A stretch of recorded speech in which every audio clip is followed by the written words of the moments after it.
新婚后不久，我开始在别墅里看见不该看的东西：夜半走廊的白影，浴室镜中的血渍，还有总在窗外凝视我的红眼。我吓得瑟瑟发抖。丈夫赵成却总说是我压力太大，温柔地为我吃下安神药，直到我发现他书房里我的巨额保单。那晚，当白影再次飘过，我惊恐地指向窗外，他顺着我的目光看去，脸色瞬间惨白。这一次，他也看见了。悬疑文千万，Y 驿站一半，小 Y 温馨提示：调低屏幕亮度。小说分解有鬼，正文要来喽！嫁给赵成3个月后，我们搬进了这栋他精心挑选的城郊别墅。别墅很漂亮，带着一个欧式庭院，远离市区喧嚣。赵成搂着我的腰，站在落地窗前，指着外面的玫瑰丛，语气充满憧憬：夏，以后我们就在这里生儿育女，过清静日子。我依偎在他怀里，感受着他胸膛的温度，心里满是新婚的甜蜜。我叫沈夏，父母早年因意外去世，留给我一笔不小的遗产和一间经营状况良好的花店。赵成英俊体贴，是自己创业的小公司老板，虽然规模不大，但前景可观。我们的结合在朋友眼里是郎才女貌。变化发生在1个月后，我被一阵细微又断断续续的啜泣声惊醒，那是一个女人的哭声，哀婉凄切，带着无尽的委屈。在这死寂的深夜里，听得人头皮发麻。我猛地睁开眼，心脏不受控制的狂跳。卧室里一片漆黑，只有窗帘缝隙透进一点惨白的月光，勾勒出家具模糊的轮廓。赵成在我身边睡得正沉，呼吸均匀，呜呜，哭声还在继续，时远时近，飘忽不定。我屏住呼吸，试图辨别声音的来源，它似乎来自走廊，又好像来自我们紧闭的卧室门后。我颤抖着推醒赵成，声音带着哭腔：“老公，你听，是不是有女人在哭？”赵成迷迷糊糊地嗯了一声，侧耳听了片刻，然后翻了个身，将我搂进怀里，声音带着浓重的睡意：“没有啊，夏，你听错了，是风，睡吧。”他的怀抱温暖，语气肯定，可那哭声依旧清晰地钻进我的耳朵，像冰冷的针，一下又一下地刺着我的神经。真的有，你仔细听。我几乎要哭出来，用力晃着他。赵成又凝神听了一会儿，最终无奈地叹了口气，打开床头灯，柔和的灯光驱散了一部分黑暗。你看，什么都没有。他下床，甚至打开卧室门朝外看了看，走廊也空荡荡的。一定是你最近太累了，压力大，产生幻听了。在他的安抚和灯光的保护下，那哭声不知何时竟真的渐渐消失了。我以为真的是自己的错觉，心怀愧疚地重新躺下。赵成温柔地拍着我的背，直到我再次入睡。然而这只是个开始，自那晚后，这栋漂亮的别墅对我而言渐渐变成了一个诡异的囚笼。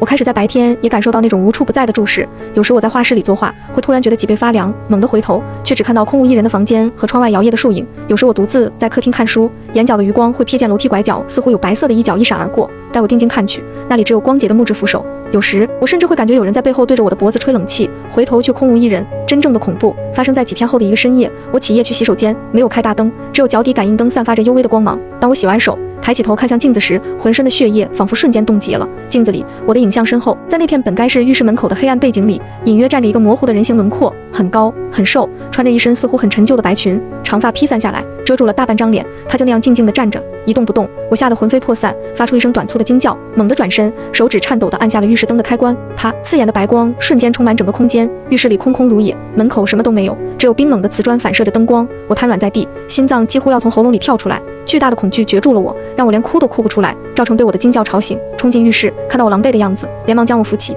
怎么了，夏？镜子里有个白裙子女人在我后面。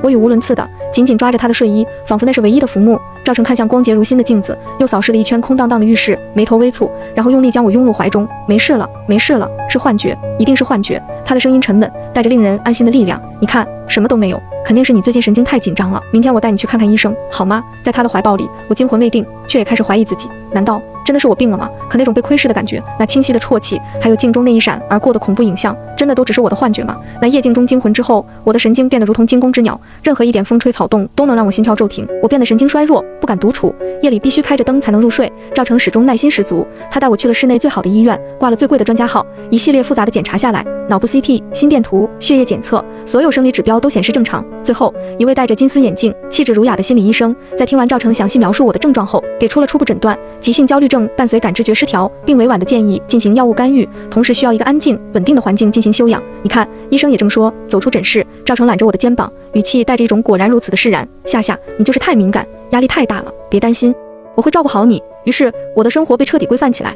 他以避免不必要的刺激为由，辞退了每周来2次的钟点工阿姨。我的活动范围从整个别墅被无形的缩小到了主卧、客厅和画室。他甚至体贴地帮我暂时关闭了花店的运营，说是让我专心休养。而每天睡前，他都会端来一杯温水和几粒特效安神药，吃了它能让你神经放松，睡个好觉，就不会再胡思乱想了。他眼神温柔，语气带着令人安心的力量。我依赖他，信任他，像抓住救命稻草般紧紧抓着他，毫不犹豫地吞下药片，用温水送服。那药出入口并无特别，但吞下后不久，总会带来一种莫名的昏沉感，仿佛意识被蒙上了一层薄纱。然而，药物的慰藉和赵成的安抚，并没能驱散这栋房子里的东西。那些诡异的景象和声音依旧如影随形，并且愈发清晰具体。有一次是黄昏时分，我独自在2楼的走廊上，想去画室拿一本速写本。就在我走过客房门口时，那扇紧闭的房门内部突然传来了扣扣扣3声极其清晰的敲门声，声音不轻不重，我却吓得僵在原地，血液倒流。谁在里面？我声音发颤地问。里面寂静无声，我鼓起勇气，颤抖着手握住冰凉的黄铜门把手，猛地推开。客房内空空荡荡，窗帘紧闭，家具上盖着防尘布，积着一层薄灰，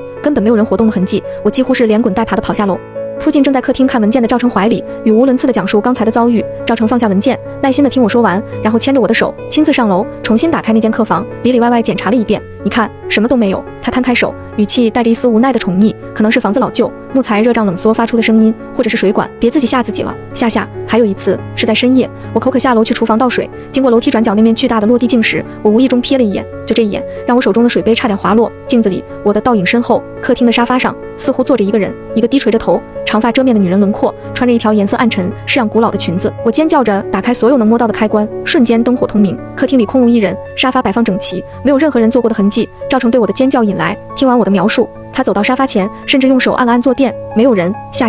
他叹了口气，眼里止不住的担忧。这样的事情层出不穷。我开始具体的描述我看到的东西。我告诉赵成，我看到一个穿着旧式校服、浑身湿透的小男孩，总蹲在楼梯下方的阴影里低声哭泣。我闻到主卧的衣帽间里有时会飘出淡淡的类似福尔马林的怪异气味。我甚至在深夜听到过阁楼传来沉重的，像是拖着什么重物的脚步声。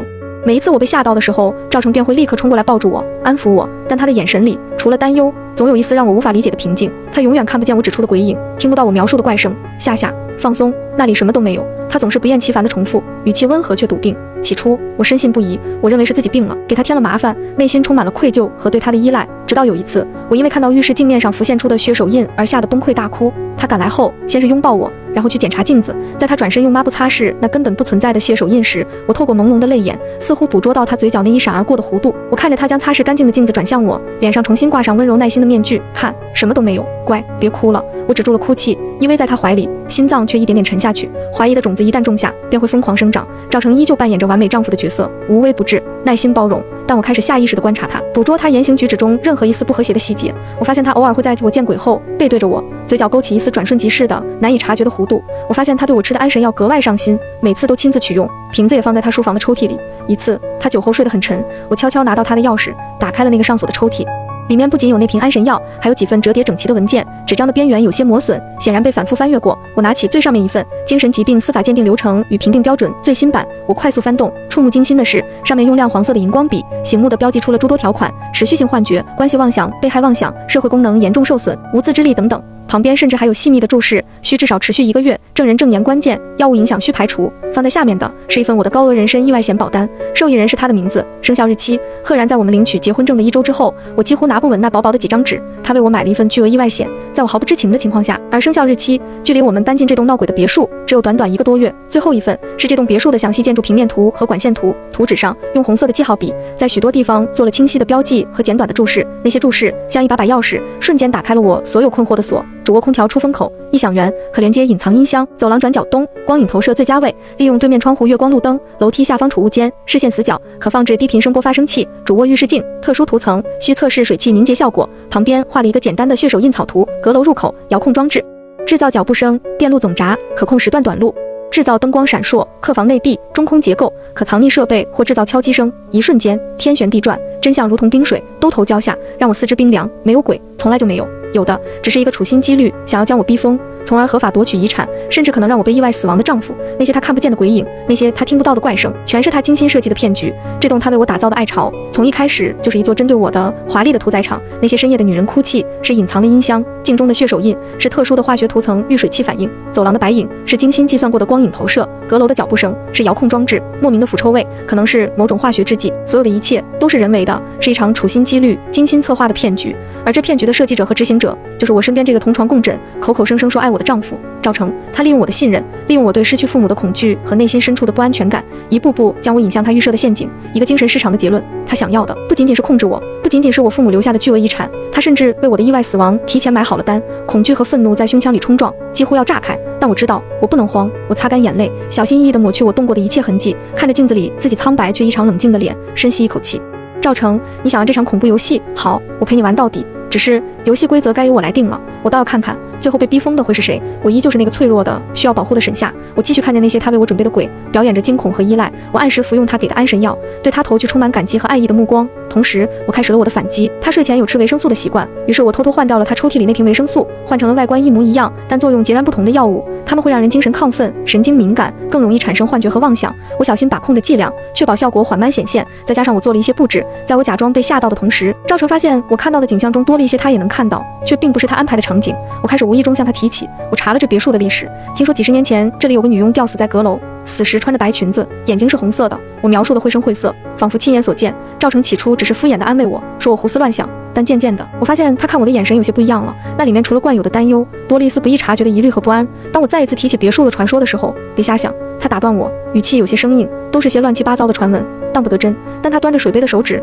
却不自觉地收紧了些。我的病情开始变得时好时坏。好的时候，我会对他展露笑颜，仿佛真的在好转；坏的时候，我依旧会见鬼，会颤抖，会依赖他的怀抱。我像一个最敬业的演员，精准地掌控着节奏，既让他觉得计划在稳步推进，又不至于让他过早失去耐心或产生警惕。而赵成在持续服用我替换的维生素后，一些细微的变化开始在他身上显现。他变得比以往更容易烦躁，有时会无意识地用手指敲击桌面，频率块杂乱。他的睡眠似乎也受到了影响，早上醒来时，眼底偶尔会带着一丝疲惫的红血丝。有一次，他甚至在我描述完一个并不存在的鬼影后，下意识地揉了揉太阳穴，低声嘟囔了一句：“怎么好像我也有点眼花？”那一刻，我知道时间快到了。一天晚上，我们坐在客厅看电视，我忽然指着落地窗外，声音发颤：“老公，外面刚才好像有个红眼睛的东西飘过去。”赵成下意识地朝窗外看去，院子里夜色浓重，树影摇曳。突然，一个模糊的、散发着微弱红光的亮点，在远处的灌木丛后极快地闪动了一下，随即消失。赵成的身体猛地僵住，脸上的血色褪去了一些。他揉了揉眼睛，再定睛看去，窗外依旧只有寂静的夜色。你看花眼了吧？他转回头，语气有些生硬，端起桌上的水杯喝了一大口，试图掩饰那一瞬间的失态。没有，我看得清清楚楚，就是红色的，亮得吓人，像活的一样在动。我用力摇头，眼泪适时地在眼眶中汇聚，渲染欲泣，整个人仿佛受惊的小兽般向他怀里缩去，寻求着根本不存在的庇护。他是不是进来了？就在他深吸一口气，准备用更严厉的语气纠正我的幻觉时，在靠近别墅围墙那片灌木丛深处，一个猩红色光点骤然闪烁了一下。那红光极其短暂，但它出现的方位恰好与我刚才所指，分毫不差。赵成已经到了嘴边的呵斥，硬生生被卡在了喉咙里。他的瞳孔在那一刻放大到极致，脸上血色尽退，呈现出一种死灰般的苍白。他像是被无形的力量击中，身体猛地向后一弹，脊背重重撞在沙发靠背上，发出咚的一声闷响。赵成死死地瞪着那片已然恢复死寂黑暗的灌木丛，嘴唇哆嗦着，却发不出任何一个音节。他猛地抬手，用力揉搓着自己的眼睛。下一刻，他几乎是踉跄着从沙发上跳起来，一个箭步冲到窗前，整张脸几乎要贴在冰冷的玻璃上，目光如同探照灯般疯狂地扫视着窗外的每一寸土地。